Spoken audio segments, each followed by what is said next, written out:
एक आदमी रोज सुबह सफेद कपड़े पहनकर हाथ में माला लिए पहाड़ की तलहटी में बैठ जाता और धीरे धीरे अल्लाह अल्लाह का जप करता।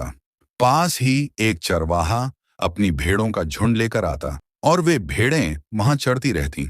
एक दिन उस आदमी ने चुपचाप एक भेड़ चुरा ली और उसे अपने थैले में छिपा लिया। जब चरवाहे ने भेड़ों की गिनती की तो एक भेड़ कम थी। वो रोता हुआ उस बुजुर्ग बाबा जी के पास गया और बोला, बाबा जी, मेरी एक भेड़ गुम हो गई है। बाबा जी ने अपनी आंखें बंद रखीं और शांत स्वर में कहा, सब्र करो, अल्लाह आजमाता है। अगले दिन वही आदमी फिर से आया और फिर वही हरकत दोहराई। आखिरकार किसी ने उसे भेड़ चुराते हुए देख लिया। जब चरवाहे ने सबके सामने उसका भेद खोला तो बाबा जी ने गुस्से में कहा, सूफी का रूप पहनकर अगर चोरी की जाए तो ये सिर्फ चोरी नहीं होती, बल्कि खुदा की जात पर इल्जाम होता है।